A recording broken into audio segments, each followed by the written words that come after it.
Hey folks, it is Tuesday lunchtime, so we're going to work on some martial power system development for 5th edition. So give me a second here to check my signal. I'll go through my intro spiel, and then we'll start translating the fighter Cavalier subtype into the martial powers paradigm. So give me a hot second here. Check my signal, blah, blah, blah. So give me a hot second here. Holy henna, that's got some volume, dude. Okay, well, that's cool. Good to go there, and... beep, beep, beep, beep, beep, beep, beep, beep, beep, beep, pop, beep, burp, pop. Okay, cool. So, intro spiel. Hey, my name is Phil Kearney. I create role-playing game supplements, and I publish them online as PDFs. Currently, I've been investing most of my effort in Dungeons and Dragons 5th edition, publishing work on the DMsGuild.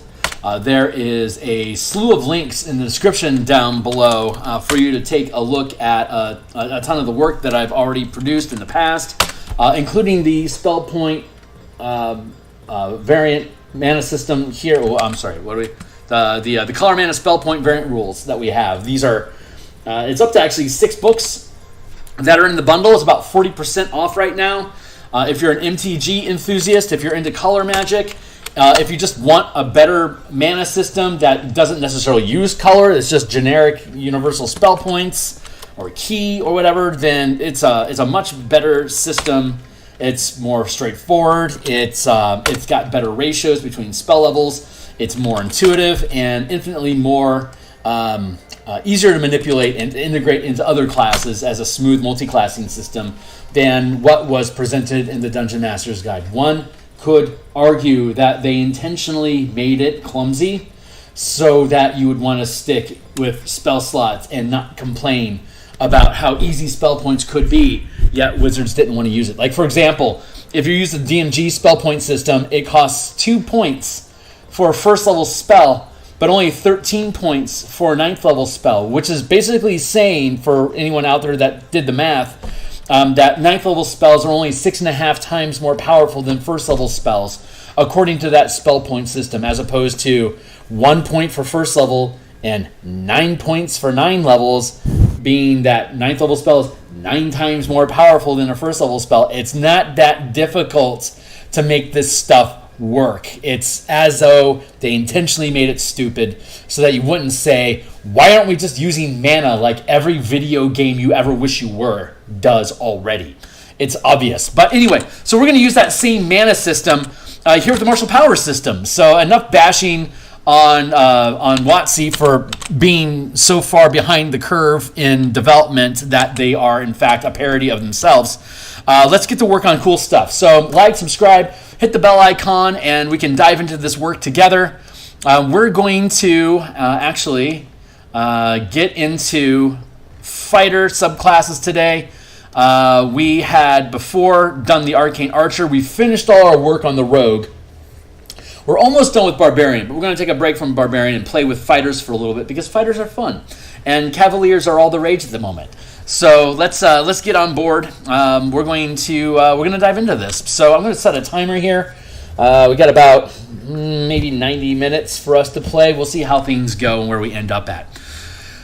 Okay, great. So for those that aren't doctrinated yet, welcome to the mix. Hey, we do this every Tuesday. This is our 70th week working on this. I run what's now almost a 19th level game with a ranger, an arcane trickster. We had a paladin, but he had to bow out, and a druid of the moon that are using these power systems to, instead of spells or in addition to spells, to adventure. So the way that it works is, and you can see this in all the spell point system stuff that we have down below. That's probably important to say. If you want to play along, in the description down below here, there is a link to my Patreon. There it is. And if you follow my Patreon, you can find the martial power system here, and the playtest content is here. So you can click on that. It's a read-only document, but it's already scaled from level 1 to 20 for barbarians, fighters, monks, paladins, rogues, and rangers. You can also use this with limitations on the artificer as well as a warlock. So a good solid, what is that? 8 out of the 13 official classes in in D&D currently 5th edition can use this power system as an alternate magic system, or in addition to, or instead of spells that you would already know, like a paladin, a ranger, an artificer. They get their spells that they automatically have assigned to them, but you could use any of the powers that we have in this system instead of a spell. So here's the spell point progression. Hybrid points is for like artificer, paladin, ranger. On a long rest, they gain 2 per level, up to 40 at 20th level, which is the same rough scale that you have for half-casters using the universal spell points or the color magic system that I have linked down below. You can take a look at all that stuff as you wish. There's probably about 120 illustrations inside of those books if you want to see the kind of artwork that I produce on top of it. It's all very Magic the Gathering themed because that's my flavor jam. I love color magic. But it also works with elemental magic, like airbenders, like Last Avatar. You can pick an element and then devote different things to air, earth, fire, water. And we talk a little bit about that down below, but that's one of the things that we have to develop. So currently what we're doing is we're just translating all the subclasses for all the martial classes that would be able to use this stuff using the power paradigm, and then we add a kit of powers to them. Like, for instance, I'm going to peel this out. Bloop. So when we're looking at the Arcane Archer, we have the class features. In this case, we had to translate a number of them to scale using the martial power system that we have. And then on top of it, you gain a bonus 10 powers over the course of your character's career. Class progression or power progression is the same as half casting. So you gain first rank powers at 1st, second rank powers at 5th, 3rd at 9th, 4th at 13th, and then 5th at 17th. There is a power die, which acts like a martial arts die or inspiration die or superiority die, depending on whether you're using a maneuver, an exploit, a reaction, a sustained power, or a strike. Various powers use dice to give you additional numbers to whatever it is that you're doing, whether you're making an ability check, a saving throw, an attack roll, movement speed, damage per attack, blah, blah, blah, blah, blah. So stuff like that. So you have mana. You spend mana is 1 point of mana per power. The half-casting classes or hybrid classes gain 2 per level to 20th level. Martial classes like rogue, fighter, barbarian, much like the Eldritch Knight and Arcane Trickster, which are expressed in the spell point variant rule bundle down below. You gain 1 point per level up to 20 at 20th level. But there's a number of ways to cheat your magic points, so you get more bang for your buck. We had previously designed the Martial Champion archetype, which was an early adopted idea that if you don't like tacking on martial powers to any character, you could limit it to a martial champion archetype specifically, so that only that type of fighter can use martial powers at all. But I think we have different ways we can go about limiting access to the martial power system in general. And so we've opened it up to this newer version where we're treating each archetype as though it's a half-casting class that automatically gains a kit of powers that best represents from the 140 powers that we have. There's 140 powers listed here. So we picked 10 of them that we feel best represents what the archetype is attempting, what fantasy this archetype is achieving. So we extracted from this martial champion archetype some alternate and variant class features that all fighters would acquire if you're choosing to use the martial power paradigm. So I'm just going to walk through them real quick just so you guys can grok what we're doing, and then we'll get into the Cavalier. So starting at first level, you gain the channeling class feature, which is martial powers and mana. Begin at first level, you learn 2 first rank powers from the martial powers listed in section 3. Let's see, martial powers. Yes, at first level, let's switch this up So it's like that instead. So at first level, you gain 1 point of mana, and you gain 1 additional point of mana every level with a maximum of 20 at 20th level, which are regained when you finish a long rest. Beginning at first level, you also learn 2 first-rank powers from the martial powers listed in Section 3 that we have here. You gain additional powers as you gain levels up to your maximal channeling rank as listed in the power progression table, and when you choose a subclass as detailed below. So again, you gain a slew of default powers for choosing a paradigm, a subclass, and you gain a number of powers. At first level, you know 2 powers, and you continue to gain powers until you max out with 16 powers at 20th level, and then on top of that, you're going to gain 10 powers specifically to your subclass. So in the end, you would have 26 powers. And of course, the Ranger and Paladin are welcome to freely mix any spells that they would learn with. They could instead learn powers instead. And with this system, you replace Divine Smite and all the Smite spell options from the Paladin to instead use the strike powers that we have included in the system. And there are currently a total of 22 strikes. And they scale from level 1 to 4, and you'll savvy listeners will know that we go up to 5th rank at 17th level, but all powers are limited to 4th rank or less. What does that mean? That means that Eldritch Knights and Arcane Tricksters at 19th level gain access to 4th level spells. So if you want to use the Eldritch Knight Arcane Trickster paradigm, you can limit them, but they'll still get access to the 4th rank best toys that are in this kit. But more importantly, and what I think is preferable, is that a lot of campaigns that are published by by Wizards of the Coast for Dungeons and Dragons cap around 13th or 15th level. So this is going to allow you to realize and use all of the actual powers that are created here in any given campaign, assuming that it goes up to 13th or higher level.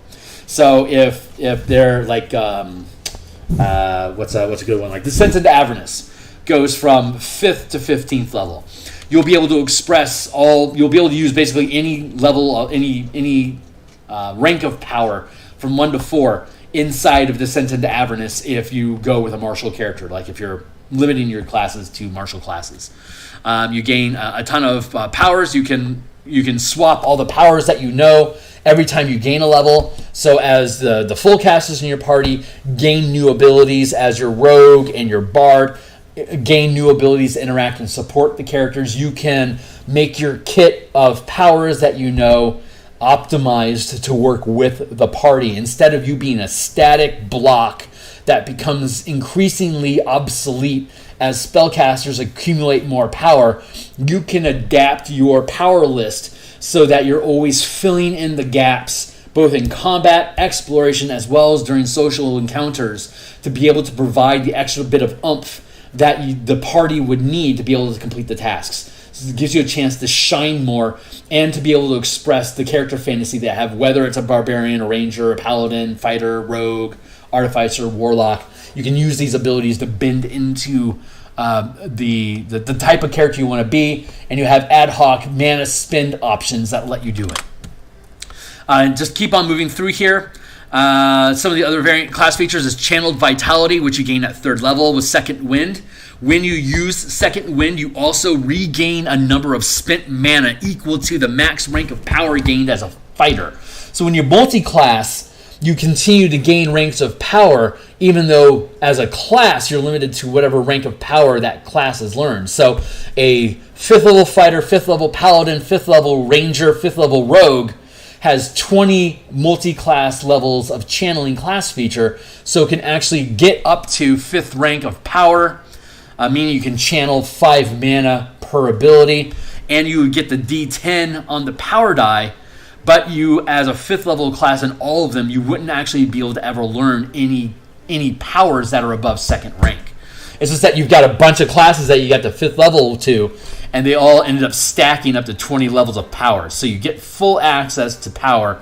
It's just that the type of powers are limited. Very similar to multi-class, like spellcasters. Same sort of affair. Full casting does nothing for spell progression. Hybrid casters like rangers and paladins gain full credit. Full level is added for all martial classes. You can see that artificer and warlock are not included in that list. Warlock and artificers are very limited in access. They can only use infusions and invocations to gain powers, and they gain those powers at the same rank of acquisition that other classes. So if you want a 3rd rank power as a warlock, you have to spend an invocation at or after 9th level to do so. So even though you're curving up, you're still very limited. Full casters never get access to this stuff because their spell point pool is too deep on their own to have access to this stuff. If you want to take full casting classes to get a larger mana pool, it's like you could do a Sorkadin, and as a paladin sorcerer, you're going to have a huge mana pool that you can pull from, but you're still going to be limited to your paladin level to how much of that mana you can put into any smite power at any given time. So like if you go paladin 7, warlock 13, you're never going to be able to put more than 2 mana into any martial power that you know, even though as a 13-7 paladin Sorkadin mix, or Sorkadin paladin, you would actually have access to 9th level spells on the sorcerer, like a 9th level spell slot, costing you 9 mana. You'd still only be limited to only 2 mana at best to channel into any strike powers or any powers at all that you learn. So even though you have this huge pocket of mana, you can't really use it effectively with power because powers are too dynamic and have too much advantage on your dice pool each tier, which is why we limit it to a D6 during the 1st and 2nd tier. In the 3rd tier, 2nd, 3rd tier, you get into D8, and then in the 4th tier, you get a D10. Because as your proficiencies and your skills go up, these things are tracking with what your character should be able to accomplish by breaking the bounded accuracy curve the same way that superiority dice and bardic inspiration also break that curve. Worth noting, bardic inspiration cannot be used when you are empowering things.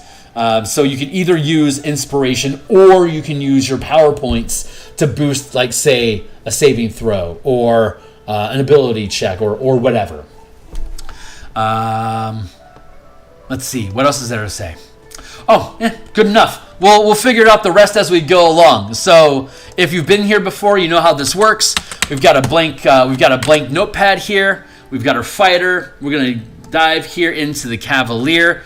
I haven't done the Battle Master yet because the Battle Master is kind of antecedent to the system. Like if you're using the Battle Master, you could replace the Battle Master with the power system. That would be like my default.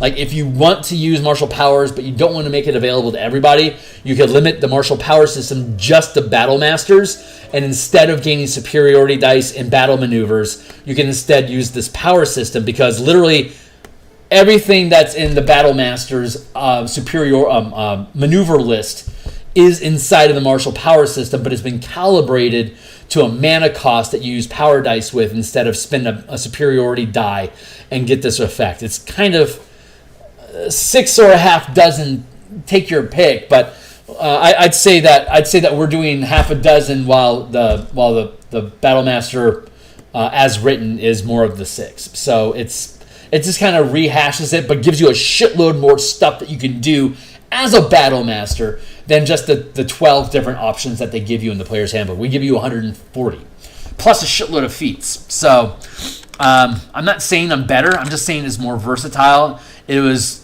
in part inspired by the Battle Master. It's just, what if we blew out the Battle Master to really just do a lot?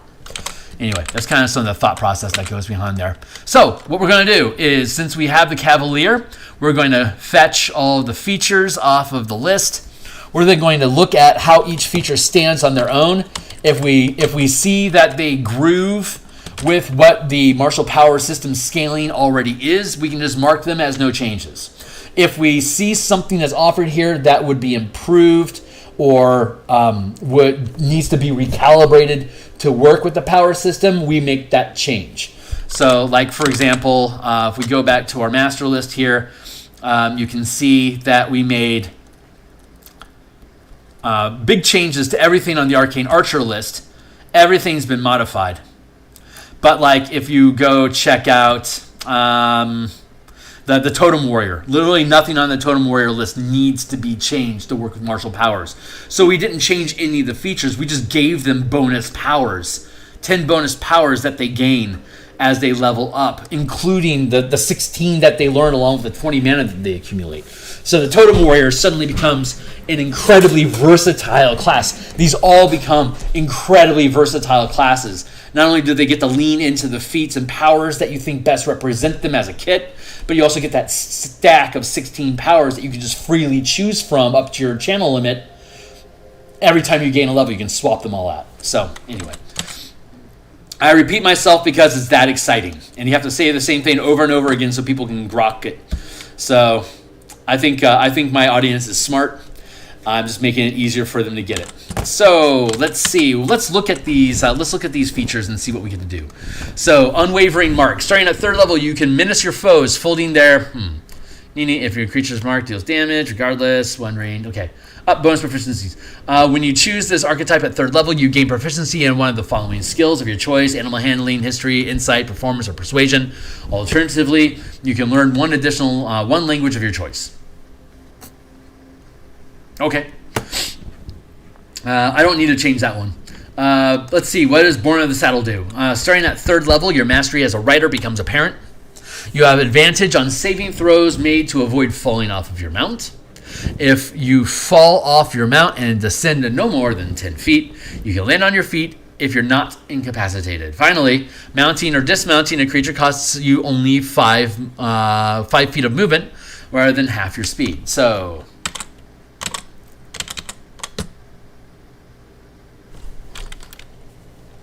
let's go down here. We had originally taken, when we originally started this project, we weren't using the archetypes. Instead, we were looking at what the archetypes were and what would we do to transform everything into powers. We since then went away from that. So I'm going to end up dropping, when we're done with today, I'm going to drop this down into the gutter at the bottom of the document. Again, you can look at this by going down to my Patreon. You don't have to be a patron to check it out, but if you want to chip me $1 a month, just as a pat on the back, or please keep doing this, God bless you. Thank you. Bonus proficiencies equal no changes. Born to the Saddle.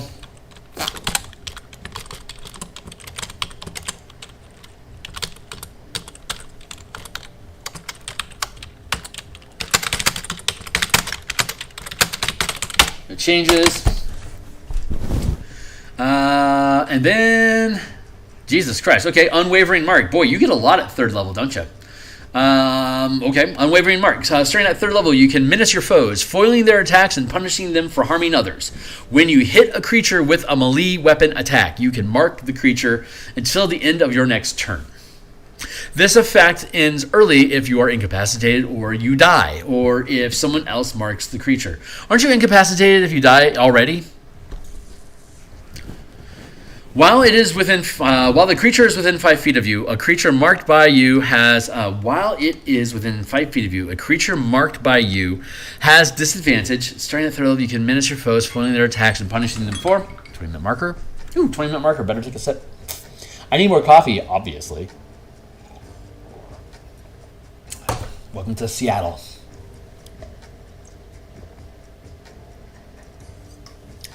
Two glasses for every glass of coffee. That's how you keep yourself from dehydrating. So you take a sip of coffee, take 2 sips of water. Starting at 3rd level, you can menace your foes, foiling their attacks and punishing them for harming you. When you hit a creature with a melee weapon, you can mark the creature until the end of your next turn. And this effect ends early if you're incapacitated, die, or if someone else marks the creature. If someone else marks the creature.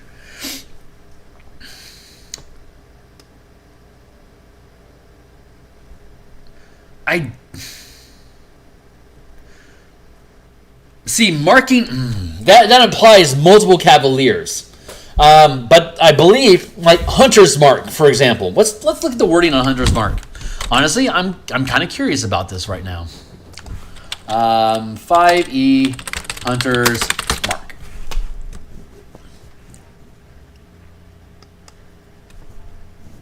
Because Roll20 is better than D&D Beyond, honestly. You choose a creature you can see within range and mystically mark it as your query. Unless someone else marks the creature. So are these two things the same mark? That's there's probably a Twitter out there with a ruling stating that the marks aren't the same, but currently mark is a generic non-technical term that exists inside of the game. A mark is not a technical game term, but they're treating it as though it is encoded. That is interesting, and I'll be interested to see if they modify that language when they come out with 6th edition. So, but let's ignore it and assume that you can have multiple marks. Bob's your uncle. While it's within 5 feet of you, a creature marked by you has disadvantage on any attack roll that doesn't target you. In addition, if a creature marked by you deals damage to anyone other than you, you can make a special melee attack against the marked creature as a bonus action on your next turn. You have advantage on the attack roll, and if it hits, the attack's weapon deals extra damage to the target equal to half your fighter level. Regardless of the number of creatures you mark, you can make this special attack a number of times equal... What?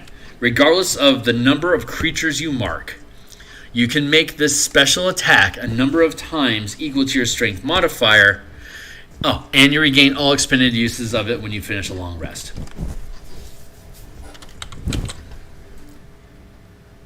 Okay.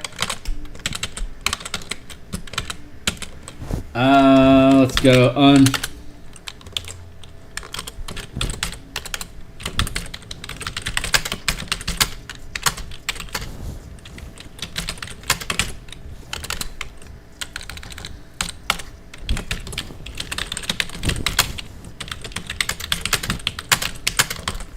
One use of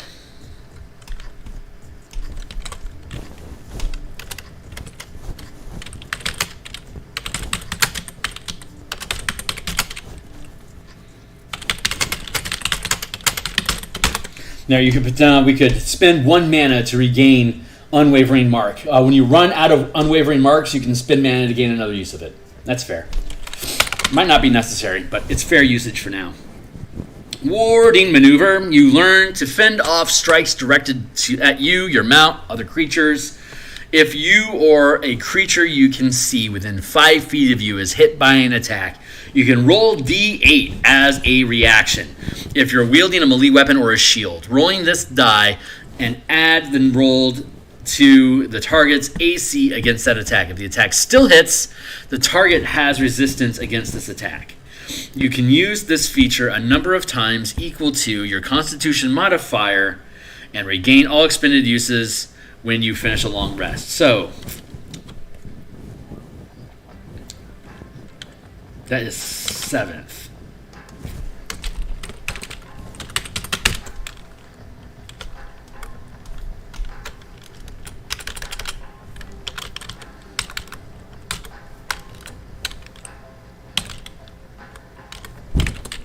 I love this song.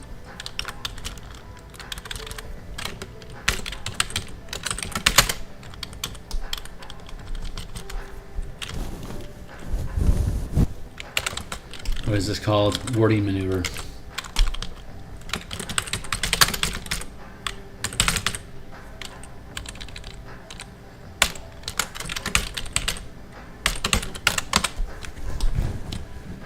And one change without the other. Here's an example of how the martial system modifies things. At 7th level, you learn to fend off strikes directed at you, your mount, and other creatures nearby. If you or a creature you can see within 5 feet of you is hit by an attack, you can roll a power die. You can roll 1 power.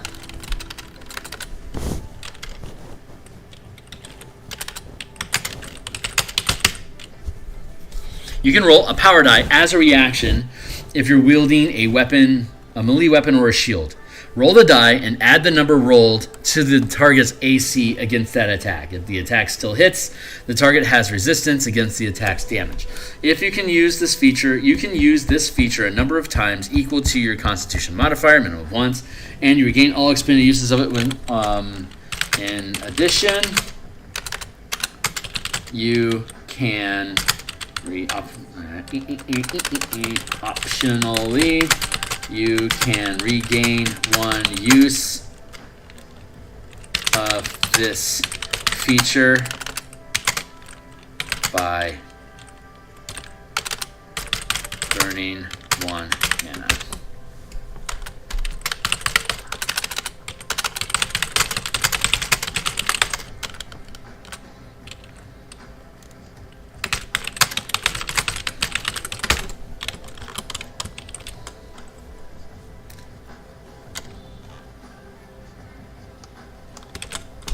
There!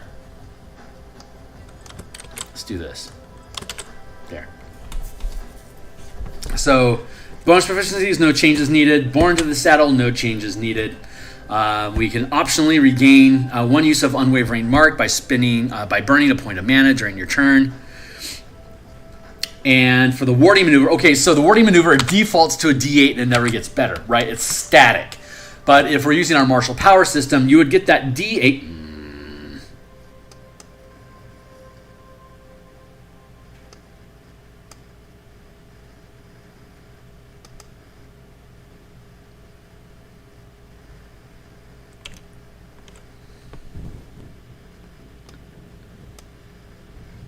Thank you. Let's see. So it'd be a D6. At 7th level when you gain it, it would be a D6, but at 9th level it becomes a D8, and then at 17th level it becomes a D10. That's how the power system works. Let's look at C. You can roll a power die as a reaction.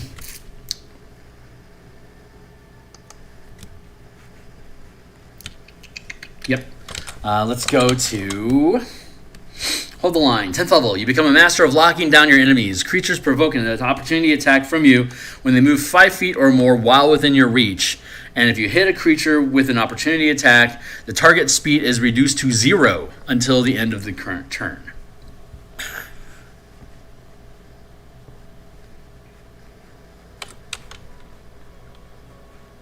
Hold the line, no changes.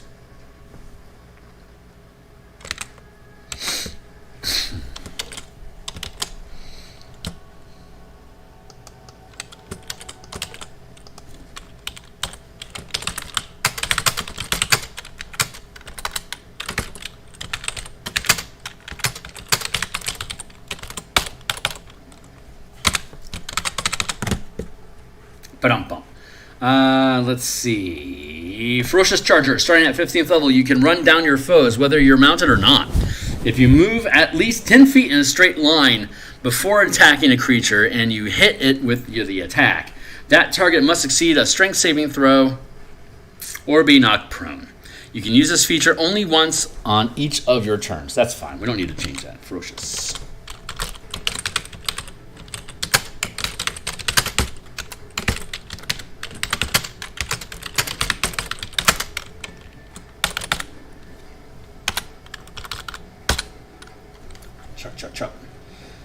What's our last bit?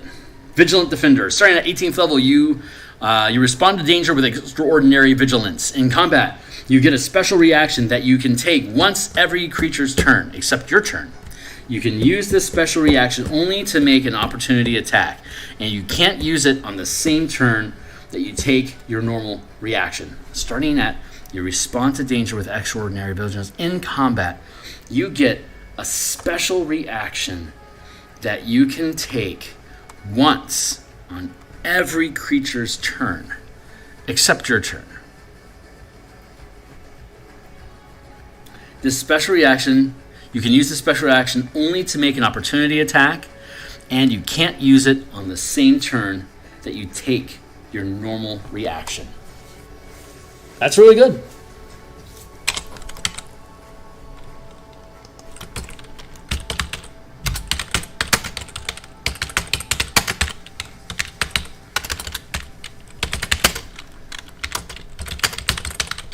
These are all good features.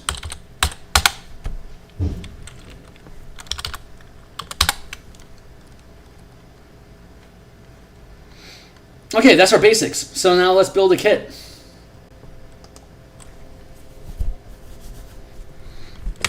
Okay, so building a kit. as always, as we always discuss, at first level, you don't have shit for mana. A fighter in particular only has 1 mana at first level. That means that if you use any power that costs a mana, you are done for the day with your mana, which is dreadful, right? So why would you, what benefit is this stuff to you if it cashes so quickly? 2 things. 1, sustained powers. I've talked about this many, many times. A sustained power uses concentration. Like a first rank sustained power, it costs 1 mana. You're now maintaining concentration. You can keep that power active for as long as you can maintain concentration. It doesn't have a preset duration. It just stays on until something makes it turn off. Like beginning a long rest turns it off.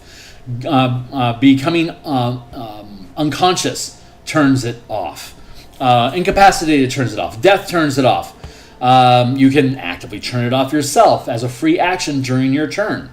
And it can be dispelled. It can't be countered, but it can be dispelled because technically it's magic. And of course it could be suppressed in an anti-magic area. So there are those things. But otherwise, nothing turns it off.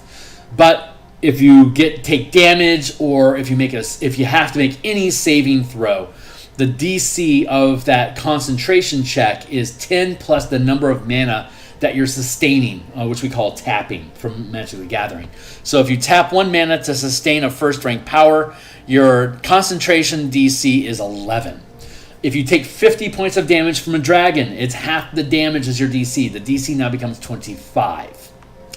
If you make any saving throw at all on that DC 11, it is going to be a strength save, intelligence save, charisma save, doesn't matter. Any saving throw can knock it out. But you can sustain it forever. So you are putting yourself at voluntary risk.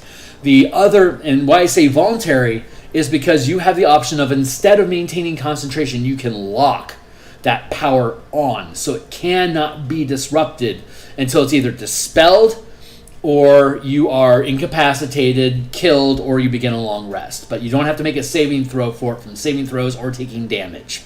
It is always on until somebody turns it off. Damage will not affect it. That is unto itself OP. However, you have to reduce your maximum channel limit by the number of mana locked. So if you're first rank, you only have 1 mana that you can tap at a time to maintain a first rank power. And if you decide to lock that power, you are effectively no longer capable of using mana because you've locked your only rank of power. You cannot channel any more power. So that is one way for you to be able to resolve the 1 mana at first level, by choosing a sustained power that you think is cool and just intend on locking it, because that's the only thing. You just want that power because you want to be able to do that thing. And at first level, you gain 2 powers. So you could have 2 sustained powers that you could choose between to lock. Plus, you're going to get these two third level bonus powers. You still only have 1 rank of power, so you're going to get additional powers that you learn here. We're going to see which ones are good, and then we're going to look at our other options. So right off the cuff, let's see if there's any cool sustained powers that we feel is specifically Cavalier in theme. They're a defender, they're a charger.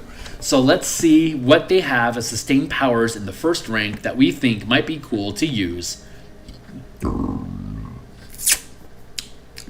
Excuse me. So right off the cuff, there's Inspired Skill. While sustaining this power, you gain proficiency in a skill or tool of your choice. You can channel this power more than once, simultaneously choosing a different skill or tool with each channeling. And we know that the Cavalier gave us bonus proficiencies, of which you can only choose 1, or you could use a language. So there's a lot of insight. Like if you took insight, all these other skills would be logical to use for inspired skills. So that's a very viable option for 3rd level to just gain. But what else is there? Charging is a thing. So fast, which is while sustaining this power, your walking speed increases by your proficiency bonus multiplied by 10. So at 3rd level, it would up to 20 feet. At 5th level, it would up to 30 feet. And eventually, it would up 60 feet at 17th level. So that's really fast. But again, it costs you a mana to do it. That's not horrible.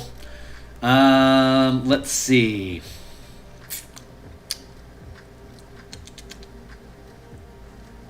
Swift assessment. You can add your proficiency bonus by making an ability check that you can use perception or insight skill. That's not specifically Cavalier-esque.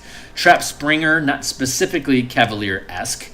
Ranged Assault, very not Cavalier-esque because they're not ranged fighters. Power Armor and Power Shield are good options, but you're heavily armored and you can make use of that. So chances are those aren't good. Omnilinguist, not very important. Of this list, I would say Inspired Skill. It makes a lot of sense. So we'll go with Inspired Skill. +1, a sustained power. Now, that's one power, and assuming that you were to lock that power so that you could, each time you want to switch a skill, you have to burn the mana, and you can only do it once. So you basically pick a skill and you'd have it for the day. But it could be any skill. So when you need a skill, that's when you can decide to lock this thing on. Pretty useful. But at first or third level, you don't have squat for mana. So, I mean, at third level, when you gain this class, you'll have 3 mana, which is certainly better. But let's go down and look at what our other option is. And our other option is feats. Instead of learning a power that costs mana to use, you can learn a shitload of feats. Let's see.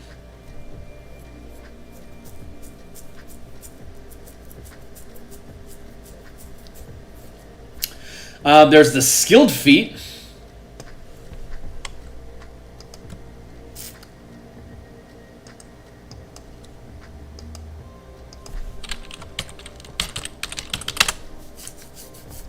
Skilled feat.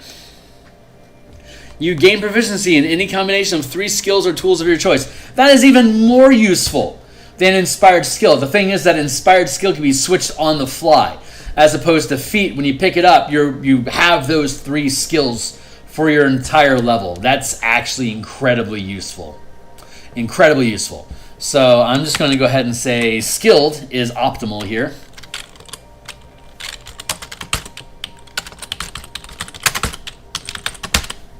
Probably more so than Inspired Skill. So let's swap out. Let's get rid of Inspired Skill. Let's just go with skilled, because that is excellent. And we are 3rd rank, so we do have some mana to us. So let's see if there's anything cool that we might want to pick otherwise. We could just pick up 2 feats for free. Just grab them. Woo, Mounted Combatant! Isn't that just obvious? Mounted Combatant. Feat. What does that do? I don't care. It just sounds right. It's Cavalier. Mounted Combatant equals. While mounted, you are mounted, you aren't incapacitated, you gain the following benefits. You have advantage on melee attack rolls against any unmounted creature that is smaller than your mount. Awesome. You can force an attack targeted at your mount to target you instead. Nice. If your mount is subjected to an effect that allows it to make a dexterity saving throw to take only half damage, it instead takes no damage if it succeeds the saving throw and only half damage if it fails. That is so obvious for the Cavalier. I love it.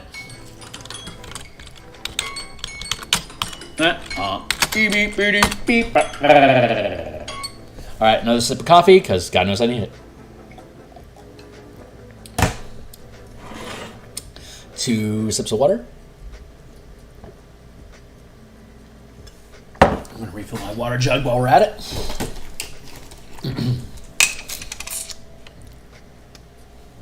How long have we been at this? 45 minutes? Okay. We're doing good.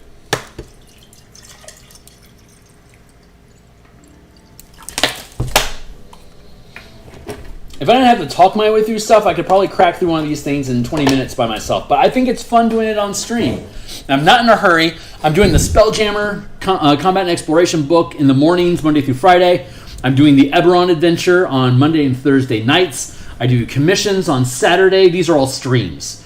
So Monday through Friday in the morning, I stream Spelljammer art. On Monday and Thursday night, I stream Eberron art. On Saturday, I stream random commission work, whoever's hired me. And then on Tuesday like this, we do martial powers. When Spelljammer is done, we take it off our plate, and then Monday through Friday becomes Eberron. And then our Monday and Thursday night becomes free, at which point we will then do a couple hours each night of martial powers. So we'll be able to crack through the power lists, get these things finished, and start diving further into the DM section. So I suspect we'll probably be done with this document and hand it off to an editor in November. We'll be inside of Eberron page layout and artwork at that point, and this will become our backburn. So Monday through Friday, we'll stick with Eberron. And then, again, Monday and Thursday nights, once we get this back from the editor, we'll be doing page layouts and artwork for this until this publishes alongside what we're doing with the Eberron book. So I suspect Spelljammer will be done, I'm hoping in September. Eberron done in November. And then Martial Powers done in January. And then our plate is clear for me to mess around with whatever I want to do. Commission work, maybe build out mixed martial power systems with Spelljammer stuff, all sorts of fun things. But that's what we have coming up. So let's see, what do we want to do next? 5th level, that's 2nd rank. So let's take a look at our 2nd rank stuff. Okay, so again, you get 16 powers that you learn. You could pick up any slew of these things automatically you could pick up, there's only we have 1, 2, 3, 4, 5, 6, 7, 8, 9, 10, 11, 12, 13, 14, 15, 16, 17, 18, 19, 20, 21, 22, 23, 24, 25, 26, 27, 28. You have 28 powers to choose from. You get 16. So you could stack your character up with 16 out of these feats if you wanted to, and just ignore mana altogether. Fuck it. I don't need mana. Who cares? I don't need my power die. I don't need any of that stuff. It's irrelevant. All I want are just the feats. Killer! You get 16 extra feats. Be the best fighter you can be. You look like a 3rd edition fighter now. Or like a 1st edition Pathfinder fighter. So congratulations. If that's how you want to use your power system, that is completely your own design decision. You can freely mix them as you wish. But at 5th level, 2nd rank, we still don't have a lot of mana. So I'm going to want to take a look at what sustained powers are available at this level, and then start branching out into other stuff. So let's see what we can see. Castigation. When you channel this power, choose a creature you can see. You always know which direction the chosen creature is while it retains the same plane of existence as you. In addition, you can make a melee attack against the chosen creature. You deal 1 additional power die of damage. That's really sweet. That feels more like a ranger than anything else. So I'm going to let that one go. Opportunist. Yes. When this power is sustained, when you take the attack action, you can forgo any number of attacks during your turn to gain an equal number of additional reactions, limit to 1 per turn, including your own, that can be used to make opportunity attacks before your next turn. If that sounds like the 18th level ability, Vigilant Defender, whereas it does. It sounds a lot like that, except Vigilant Defender has no limit on the number of opportunity attacks you can make for creatures that you can target. But you don't get it until 18th level, which is ridiculous. Using this, Opportunist comes online at 5th level. So you can go from 5th level to 18th level using Opportunist to limited capacity. And then when you hit 18th level, you can just ignore Opportunist at that point. But I think it's appropriate for the Cavalier to be part of the kit, even though it's eventually going to become redundant. So I am electing to add that, Opportunist. Whoa.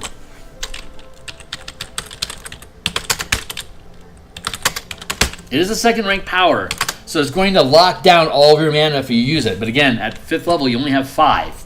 So 2 out of 5, that ain't bad. And then you can just bulk up on feats if you're going to constantly use it.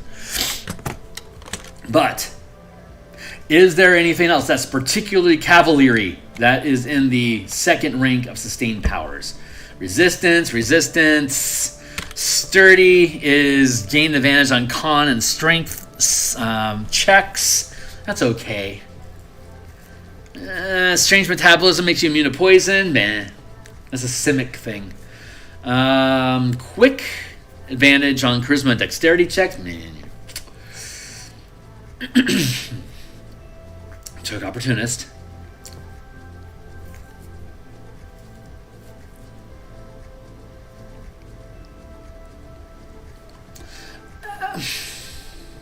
Okay, astute is gain advantage on intelligence and wisdom. No. Auto attunement, not so much. That's a very thiefly sort of, or artificer sort of thing to take. Castigation, when you channel this power, choose a creature you can see. Oh, we already talked about that one. Not so much. That's tracking. Close quarter combat is grappling. Cloud Strider is limited flight. Deadly Presence doesn't sound horrible here. Deadly Presence. While this power is sustained and you are not restrained, stunned, paralyzed, or incapacitated, any creature you can see that begins its turn or moves within reach of your melee attack takes 1 power die of damage per mana sustained. And this requires that you sustain 2 mana automatically. So while it's like a miniature guardian, spirit guardian, that only has the reach of the melee weapon that you're using, assuming that you're using a melee weapon. Any creature you can see that begins its turn or moves within reach of your melee attack takes 1 power die of damage per mana sustained. So you're going to sustain 2 mana at 5th level. That's a D6. So anybody that's within, say, if you're using a ranged weapon, you still have melee attacks. So you are automatically going to be doing, within 5 feet of you, you're going to be doing 2d6 damage to anybody that's within 5 feet of you. If you're using a reach weapon, then anyone that is within reach of your melee attack, so you have your unarmed strike and you have your reach weapon, that gives you a 10-foot reach. So anybody that's within 10 feet of you, if you're using a two-handed reach weapon, that's a great thing to go along with Polearm Master, for instance. But again, it costs you 2 mana. But as you gain levels, it scales up. You could potentially take 5 mana and lock all 5 of that mana at 17th level and be dealing 5d10 damage per round automatically to any creature that's around you. That's very similar to just maintaining Spirit Guardians out of the box. The only difference is you can't do anything else while you do that. It's a great power to have, so I'm going to add it. Deadly, with capitals. Deadly Presence. Not 5th level. You can only sustain 2nd ranked, 2 ranks of power, each costing 2 mana, or up to 2 mana. The Opportunist is 2. Deadly Presence is 2. You could maintain both of these at 13th level when your max rank is 4. 2 and 2 is 4. So you could maintain and lock both of these at 13th level. But until then, you can only use one at a time. So you can stack these effects. Like you could use Opportunist and Deadly Presence together at 13th level and just become a flotilla of doom on the battlefield. That would be, but you're only using 2 mana with Deadly Presence when you lock it that way with Opportunist. So it'd only do, even at 13th level, it'd only be doing 2d8 damage. But if instead you decided to forego everything else and just lock that down at 13th level, it would be 4d8 damage that you would automatically be dealing. Which is, again, very similar to Spirit Guardians. So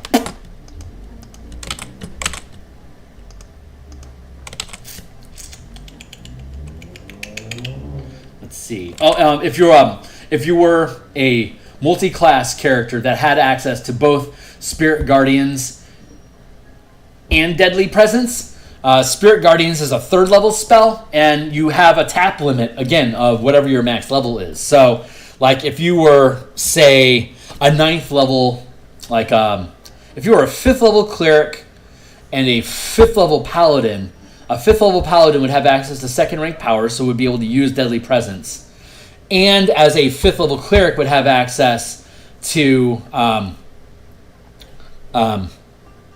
Spirit Guardians. But a 5th level cleric has a maximum spell level of 3rd level.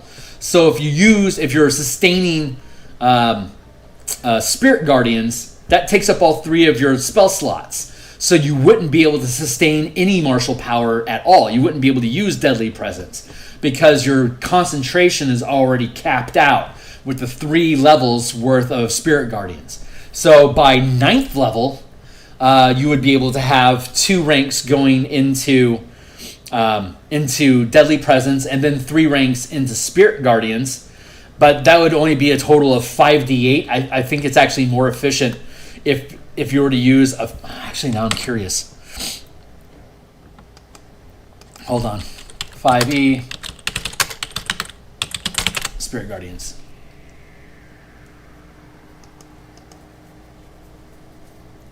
Third level spell. 3d8 damage. Increases by 1d8 damage for each slot level above third. So third, fourth. It would literally be the same. Actually, it would be...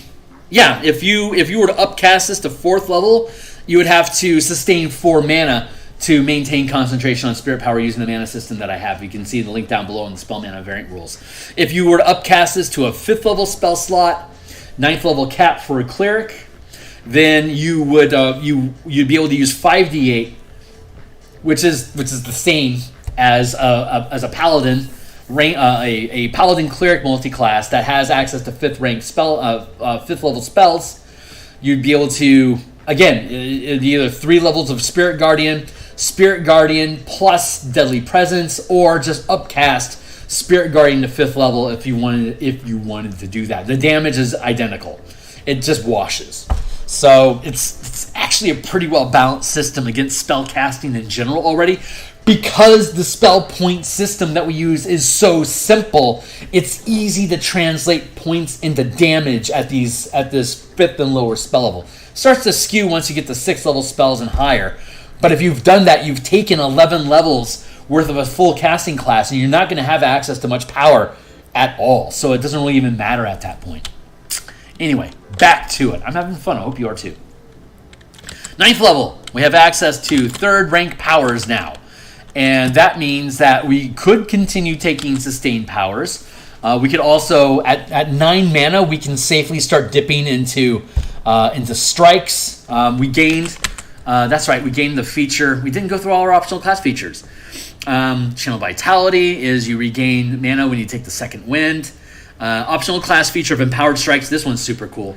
At 5th level, so beginning at 5th level, when you take the attack action and succeed with an attack roll, you can forgo any number of remaining attacks during your action to gain an equal number of temporary mana that you can burn immediately to channel a strike power you know. For example, at 11th level, fighter has 3 attacks. At first, if the first attack succeeds, you can choose to forego the 2 remaining attacks, channeling 2 temporary mana into a strike power. Or you can forego 1 attack, channel 1 mana into a strike power, and then still have 1 attack remaining because you're 11th level and you have 3 attacks per round, or per attack action. Mana in your pool that you have can be combined with a temporary mana up to your channel limit to channel strike powers. It's not limited just to the amount of mana that you get for free, but you can overclock it and add from your own pool to your max rank. And any temporary damage that's not used this way is lost at the end of the attack. So this is opening. So we gained this at 5th level. So let's go to our class.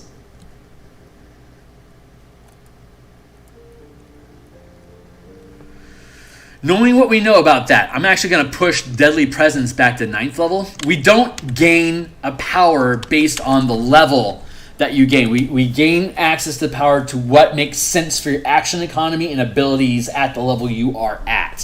So I have examples down in the rogue of like a 13th and 17th level rogue getting 1st rank powers because it makes sense at that level that they would get them because it coincides with the fantasy of advancing the power of the kit. They could spend 4 or 5 mana on a power, but it's a 1st rank power.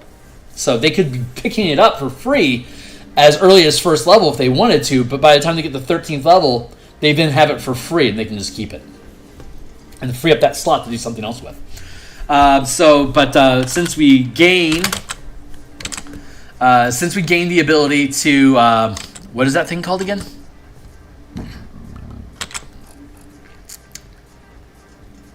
Empowered Strikes. That's right. Let's go strike shopping.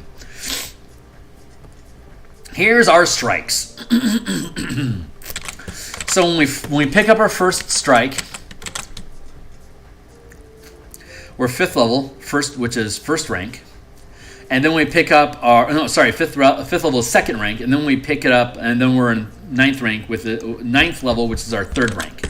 So we can have anywhere from first to third rank, and again, we can just dump as much mana into them we want, up to 2 at fifth level and up to 3 at ninth level. So what's some cool Cavalier type stuff we want to do? Goading Strike, right off the cuff. Your weapon damage increases by 1 power die per mana burned. The creature you strike has disadvantage on any attacks made that doesn't target you. This effect ends if the target hits you. It can also attempt to end this effect at the end of each of its turns by succeeding an intelligence saving throw. So what is the power that, what is that, that warding maneuver? Let's see. Wait, or is it hold the line? You become a master of locking down your enemies. Creatures provoke attack opportunities for you when they move within 5 feet. Okay, well, we have that taken care of already with the opportunist and the deadly presence. The mark. There you go. Deals damage to anyone other than you. You can make a special melee attack against that target. Oh, yeah, it's a bonus action next round. That's right. So that's super useful. Oh, there it is. Unwavering mark. Right. Let's see. Starting at third level, you can menace your foes, foiling their attacks and punishing them for harming others. When you hit a creature with a melee attack, you can mark that creature until the end of your next turn. This effect ends early if they are incapacitated. While it is within 5 feet of you, a creature marked by you has disadvantage on any attack roll that doesn't target you. That sounds familiar. So, Goading Strike. So, you deal extra damage with Goading Strike. It costs a point of mana, and you automatically deal extra damage, which right now is a d6, but eventually a d10. And that's per mana. So if you wanted to spend 3, like at 5th level, you have 1 extra attack during your attack action, which you could cash in for a free point of mana. So you could use Goading Strike for free. Like if you hit with your first attack during an attack action, you can use Goading Strike for free if you're willing to forego your second attack. It'll deal an extra at 5th level, only an extra d6, but it triggers this goading effect. So the creature you strike has disadvantage on any attack made that doesn't target you. The effect ends if the target hits you. It can also attempt to end the effect at the end of each of its turns by succeeding an intelligence saving throw. So this thing has no end.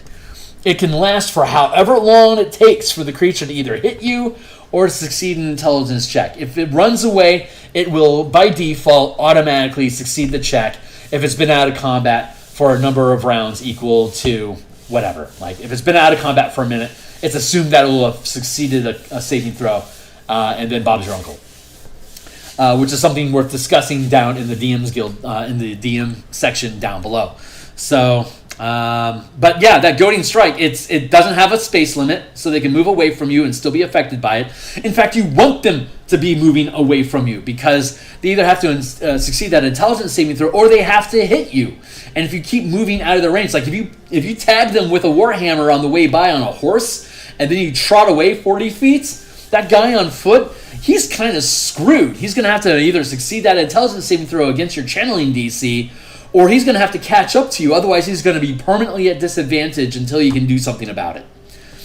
Nice. So Goading Strike definitely has a place here, even though it's slightly redundant with another class feature. The big difference here is that it costs you a mana to use it, but it's free if it's part of your Empowering Strike sequence. So Goading Strike equals STR1, bam. Now let's pick up another strike, because that's fun. So that's first rank strike, very inexpensive. Let's see what other fun stuff is out there. We have the overrun thing from the paladin, which is a tripping strike. So you've got that going for you. We don't necessarily need to pick. You could always pick that up yourself if you really like tripping people. Shocking Strike. I love Shocking Strike. It deals lightning damage when you channel mana through this. All your damage is converted to lightning damage. It's converted to lightning damage. You add a power die worth of damage to it. So at 5th level, it's only a d6, but it becomes a d10 eventually. You could channel at 9th level. You could channel up to 3 mana, which would be that's right. We're picking up at 9th level, so you're using a d8 at that point. So it would be a minimum of 1d8, but if you wanted to channel 3 mana into it, it's 3d8 damage that you're dealing. It's lightning damage, and the kicker here is the creature can't take reactions until their next turn, until the end of their next turn. That is a super useful power. Let's see if there's anything else that we think is useful. Your weapon can deal cold damage with a freezing strike. Same damage array, same mana usage, but instead, the creature's movement is halved until the end of the next turn. I actually think freezing strike is a better power than shocking strike in this instance because the Cavalier is all about mobility. If you hit them with a goading strike and a freezing strike, their movement rate is halved and they have to target you to get out of that disadvantage. So that's actually a really useful freezing strike. That's very, very useful. Strike 1. And again, at these levels, at 13th level, you have 3 attacks. So now it becomes viable for us to start looking at second rank attacks. Let's look at some of them. Let's see. There's Blinding Strike, which blinds people until they constitution their way out of it. Intimidating Strike is probably a really good... there's Intimidating Strike and there's Provoking Strike. Let's look at both of them. Intimidating Strike. You damage increases by 1 power die. Again, this is a second rank power, so it requires 2 mana, which means that your damage increases by, at this level, 2d8 damage when you hit. And the creature is frightened of you until it loses line of sight with you or you are incapacitated. The creature can attempt to end the effect at the end of each of its turns by succeeding a wisdom saving throw. That's not bad. If they're afraid of you, that means they can't advance on you, which means you can more effectively hold the line by making your enemies afraid to attack you. Hit them with an intimidating strike, and then hit them with a freezing strike, or goading. Well, if you hit them with goading strike, they're not only afraid of you, they can't advance on you, they can't attack you, but they're at disadvantage of everybody else until they do. So that's actually a really great combo. And you can stack these things. If you spend 3 mana, you could have an intimidating strike and a goading strike at the same time. That's 3 mana. It's going to do 3d8 extra damage. It's going to burn 3 mana in the process, but it's going to make them afraid of you, and they're going to get goaded. So not only are they encouraged to attack you, they're too afraid to do it. That's awesome. But let's look at Provoking Strike, because that's a really cool one. Your weapon can deal psychic damage, and again, you can stack the damage with your power dice. And it has a minimum of 2 ranks, so it's going to be at least 2 dice of damage that you're going to deal. The creature can only attack you until it loses line of sight of you or you're incapacitated. The creature can end this effect early by succeeding a wisdom saving throw at the end of each of its turns. Creatures that are immune to charm roll with advantage. They aren't immune to it, but they can roll with advantage to get out of it. Oof, man. So Provoking Strike. So Goading Strike lets them attack anybody, but they're at disadvantage to do it for 1 mana. Provoking Strike means they can only attack you while this is being maintained. That is super good. And then there's Restraining Strike. Your damage increases by a power die. Per mana spent, the creature is restrained until they can succeed a strength saving throw at the end of each of its turns. All 3 of those powers are super good for a paladin.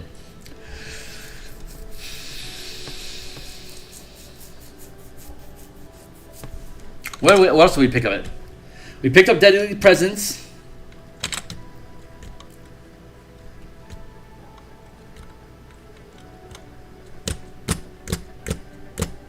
You can empower opportunity attacks, by the way. So let's do that then.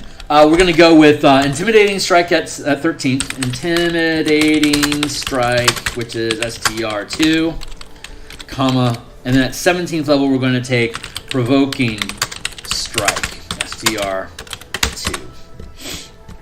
Okay, so here's how this works. With Vigilant Defender, you gain an opportunity attack against every creature that provokes an opportunity attack against you, right? So you have as many attacks as you gain reactions for opportunity attacks. And during each one of them, you can choose to spend 2 mana each. And if you do, you can use Provoking Strike. It'll cost you 2 mana, and you only have so many mana, so be careful about that. But every time you hit something with an opportunity attack, you could trigger a Provoking Strike on them. So now you hit them with an opportunity attack, and now they can only attack you. So if they were trying to get past you to attack your backline casters, you hit them with the opportunity attack for the movement, and then you hit them with a Provoking Strike. they now only want to attack you. So they try to run by, you smack them, you piss them off, and now they're going to attack you instead. And as you can see here, there is no saving throw to resist you.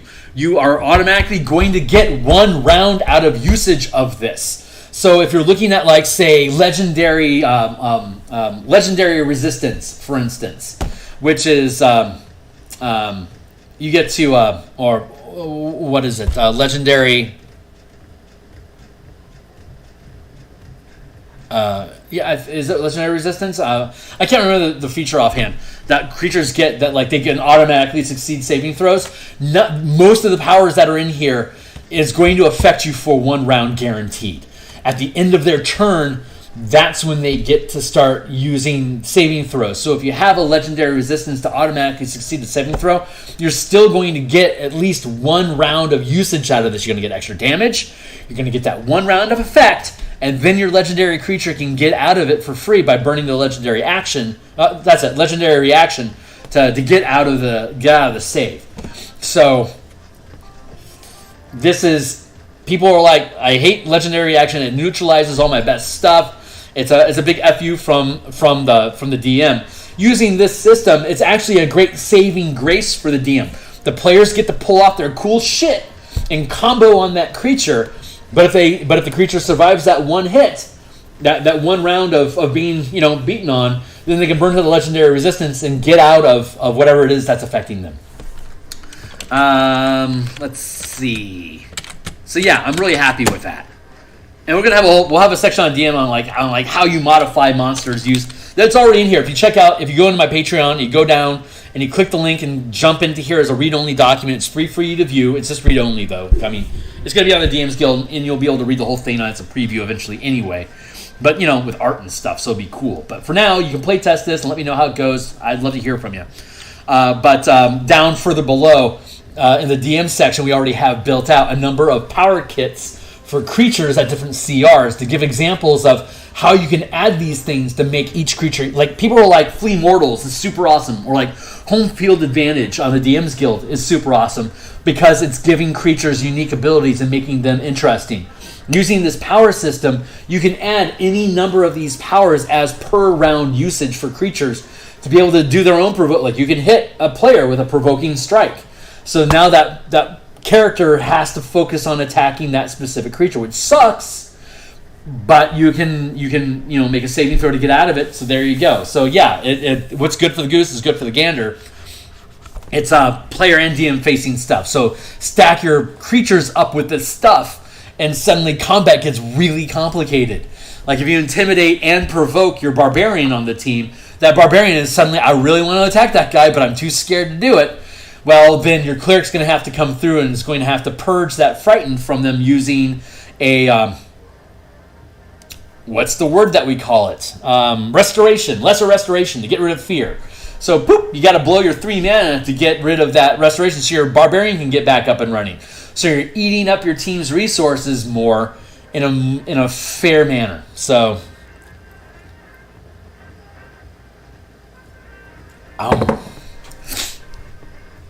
2 powers to go, and then yeah, we're just an hour and 15 minutes. So I'm going to go ahead and finish up the Cavalier, and then we'll come back next week and do another one. Hopefully, you guys will show up with me. I think I'll finish out Barbarian next week. Let's see where we're at right now. 13th level. Let's look at. And you can pick up any number of powers, sure, any number of strikes that you want. Let's get into the high end of sustained stuff. 13th level. Let's look at. Deadly Presence.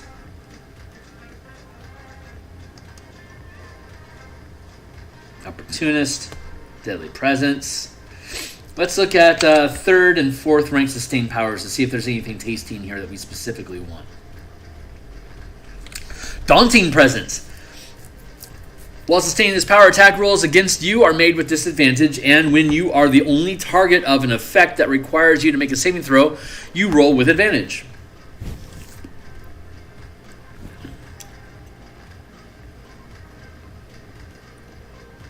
Daunting Presence as opposed to Deadly Presence. Deadly Presence deals damage to people that are around you. Daunting Presence Just means that all attacks against you are made with disadvantage, just permanently. It's just everything's at disadvantage. And roll with advantage if you're the only target effect. Yeah, that's not bad.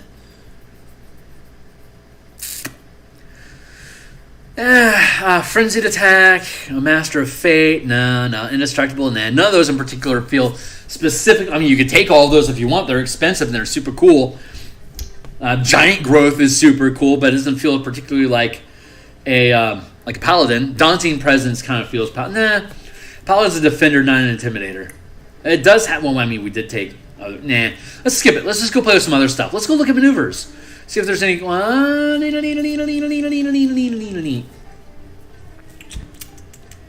Let's see.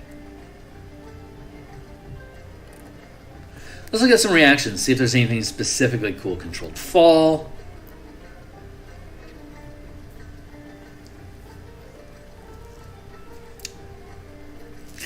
If like a Drake Warden, controlled fall would make a lot of sense for a Drake Warden because it's going to drastically reduce the damage you take if you fall if you're a flying dragon, right? So don't really need that. Curse of exposure. No, I don't think we want to curse anybody specifically. I mean, it lessens their resistance, but Deflection as a reaction to when you or an ally within reach of your melee attack are hit by an attack roll from a source you can see. The attack is re-rolled, taking the new result. This re-roll can't score a crit. That's actually really useful. So deflection is a good one. Interpose. As a reaction to when an adjacent ally takes damage from a source you can see, you can take any portion of the damage and gain resistance to it. Interpose is a really good one too. Those are both really, really good paladin abilities.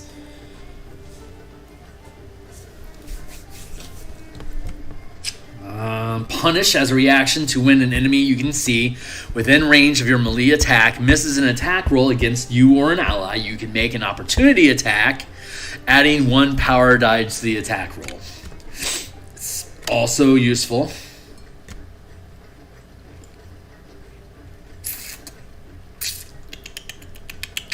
Moving target as a reaction to when a creature you can see moves while within reach of your melee attack. You can make an opportunity attack even if the target is using the disengage action. Rolling 1 power die per mana, adding the highest result to the attack roll. So that's super useful. Boy, those are all really good. What would you say? Either deflection or interpose? Which one of those two do you think is better? Leave a comment. Let me know. I'm going to go with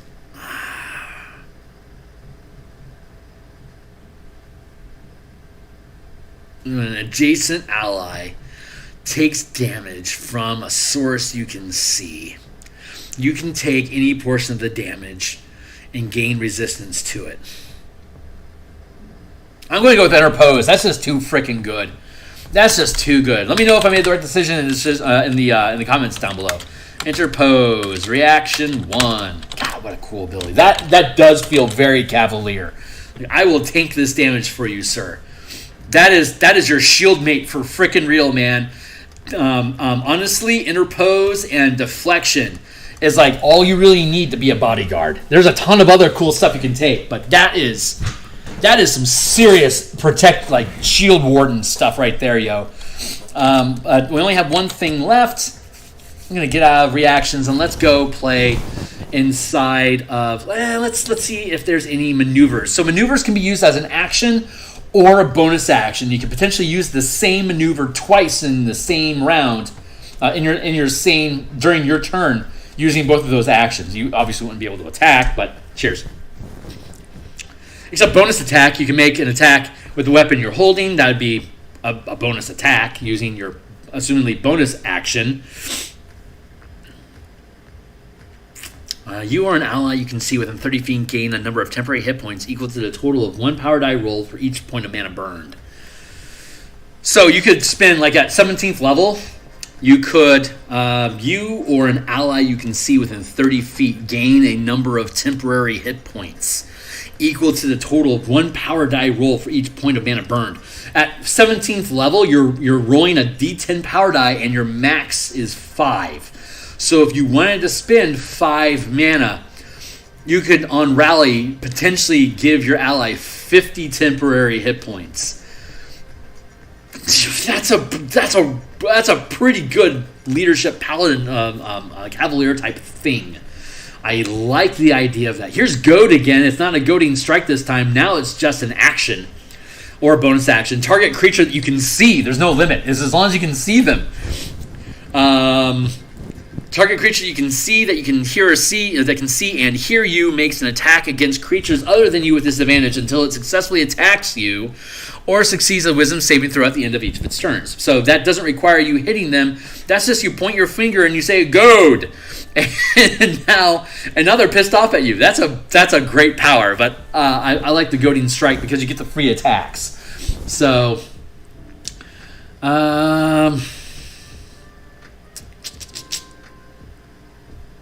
God, so far Rally is really jumping out.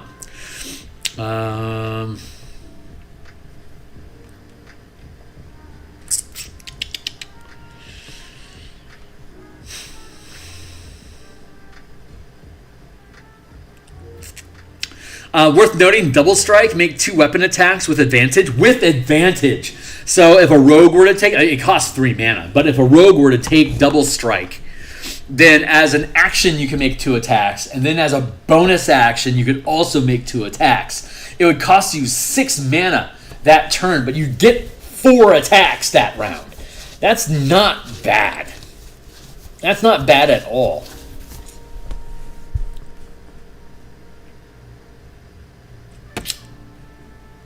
That's just an example of what you can do. You know what? Honestly, Rally is the only one there that's really jumping out and making sense. So let's now go down into the exploits. Exploits are largely things that modify die rolls, like attack rolls, saving throws, ability checks, initiative, concentration checks, anything you're throwing a d20 at, as well as movement and action economy. Generally is what this stuff can do. Like when you take the move action, you can channel this power to prevent triggering opportunity attacks due to your movement. The first attack you make during this movement can roll 1 power die per mana channeled, adding the highest result to the attack roll. Charge is pretty good for a Cavalier.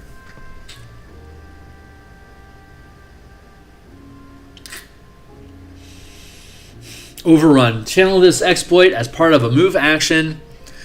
You can move through spaces occupied by creatures. This movement can trigger opportunity attacks unless 3 or more mana is burned to channel this power. Creatures move through this way take 1 power die of force damage for each mana burned. If you end your turn, you can't move through people's spaces if your turn went in there. Obviously the charge feature automatically gets rid of opportunity attacks, and the first attack you make after this movement gains a power die of mana to the highest attack roll, while Overrun does trigger opportunity attacks unless you spend at least 3 mana on it, and it deals damage automatically to anything that you move through once per round. I mean, they're both horsey sort of things to do, but the Cavalier is really more about defending your allies than it is about chomping on things with horses. Resilient. When you make a saving throw, you can roll 1 power die per mana channel, adding the highest roll to your result. Thank you.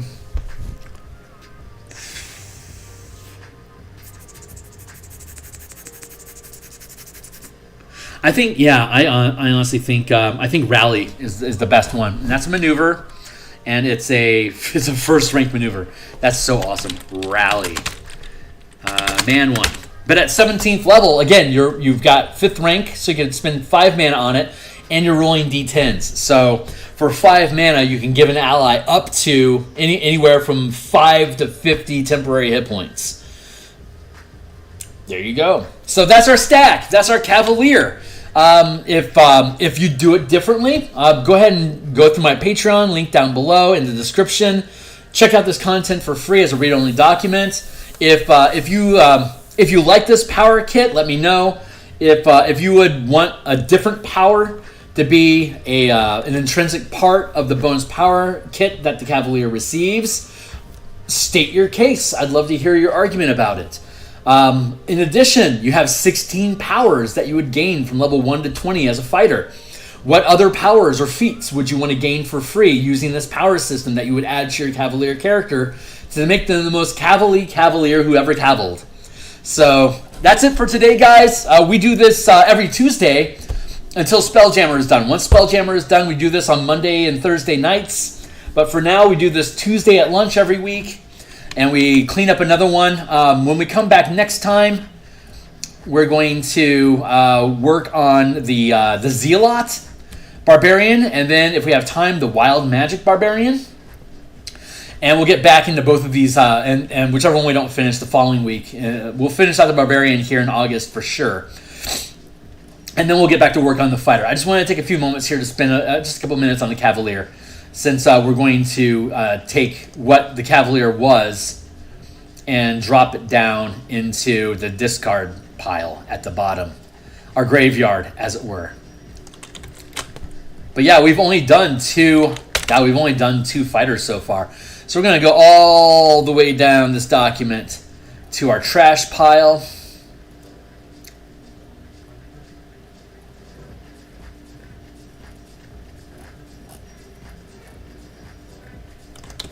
What we got going on here? Barbarian Fighter Rogue subclass conversion is done in July. Here we are in August. Barbarian Fighter Rogue subclass conversions, and then the DM section using powers with monsters and against characters. In September, we're hoping, I think in December we're going to be doing DM section stuff.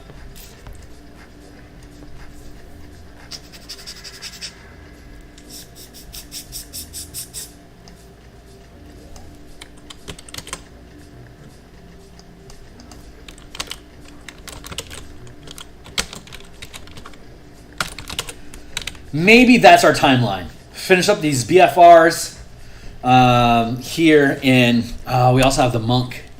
I forgot about the Monk. We already converted the Monk, but... excuse me. We want to add power. We want to add bonus powers to the Monk as well. So, I forgot about Monk. Anyway, I'm out of here for the day. Like, subscribe, hit the bell icon. You can always follow me on Twitter at Phil Kearney to get notification when we go live. But that bell notification is always going to let you know when I'm live in the future. I'm going to be back in the morning. In about 16 hours, we'll be back doing more Spelljammer art. We're doing a Nautiloid and Cuttlefish Fightercraft, storming a beach. And yeah, hopefully I get to see you guys in the morning. Check this stuff out. Let me know if you think it's cool. Be welcome to reach out to me wherever you find me. So I'll see you guys on the other side. Thanks a lot.